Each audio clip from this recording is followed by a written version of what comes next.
Hi guys! And guys, nagluluto ako ng sauce na spaghetti. Again, kasi si Ate Mela tinatamadan sa buo. Hindi siya nag-edit ng cook niya para lumanalo siya. Ano yun guys? Yan. Isa ko na pala yung bawang. Tapos corned wala kasi ako sa bawang. So yan, sabi na lang guys. And then, may brown na yung bawang.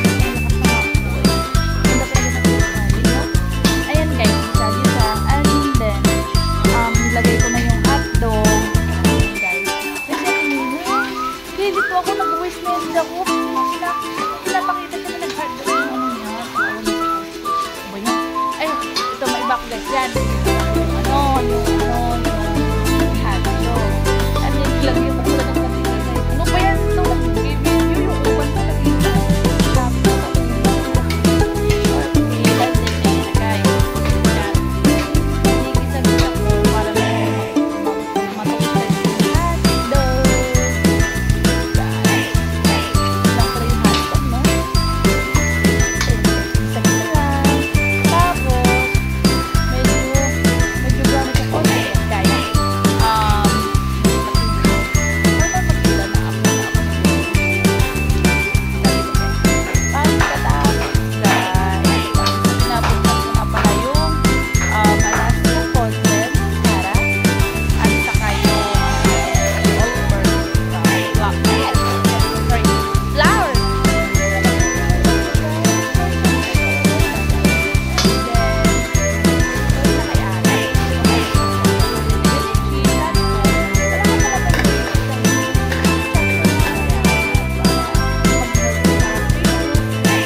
para medyo maalatan yung spaghetti. Kaya nilagyan ko ng kunting asukal. Pero hindi ko na pinakita dyan sa video. May pamita na yan. Balo lang guys. Tapos, ayan na siya. Nilagyan ko na yan ng all-purpose flour. Kaya medyo parang cream na siya. Hindi siya masyadong dark. Ayan. Yun kasi nagpapadagdag ng lasa.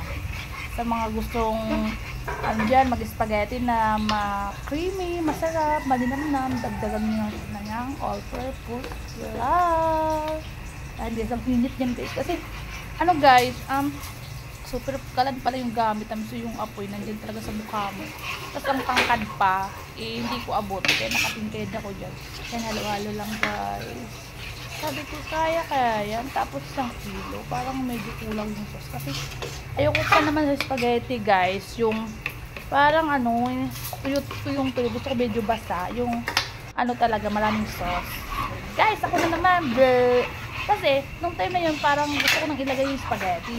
Tapos, si Ate Melay, tatawagin ko, ano ba yan? Nagigil ako. Kasi parang hindi perfect na yung yung sauce ko. Kaya naisip ko, sabi ko, tawagin ko kaya si Ate Melay. Para naman matikman niya kung tama na yung lasa. Kasi siyempre, iba-iba tayo yung lasa. Malay mo, para sa akin masarap na, pero sa kanya hindi pa. Yan. Guys, kung napapansin nyo, lapot talaga. Char, lapot. Ang steak niya guys, kasi na nga, mayroong all-purpose sweet. Guys, medyo hinihingal na ako dun sa sorry guys, natikman ko na pala siya.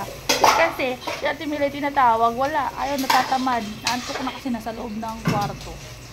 Maya-maya pinatawag ko na yun guys. Tapos, habang hinalo ko siya, tinitikman ko kasi meron siyang cheese. So, medyo maalat. Konti. Yun ang masarap sa spaghetti, yung medyo maalat, medyo matamis sa screen. Ayan. Hindi ko na natiis, sinawag ko talaga si Ate Melay. Kasi nga, hindi ako satisfied sa lasa kung tama ba, or maalat ba, or matamis. Yung si Ate, pati yung tingin mo, nakulang din siya ng video. Ay ate, mabait din, nakaboarding natin. Ay, ayan na. Umayag din si Ate Melay, tumayo din. Kasi nakatamad. Hindi po ayan, hindi ko na pinakita sa video. Antok na antok, gusto ko naman. Ayan, bilisan mo Timela, hindi pa makapaglakad. Diyos ko, ayaw magtumayo. Tingnan mo pa, ika pa. Tapos sabi ko, tikman mo. Tapos yung nakita niyang creamy niya. Alam mo, sabi naman niya, okay na yan. Basta masarap na yan. Basta yung tura yan. Basta tinikman. So, useless yung pagtawag ko. Yan. So, sabi ko, okay. Sino yung pagbabalas? Is pala tama. Yan sabi, kasi, hindi rin yan tinikman yan. Buwan sa Timela. Ako na lang tumigil. Bye-bye, guys!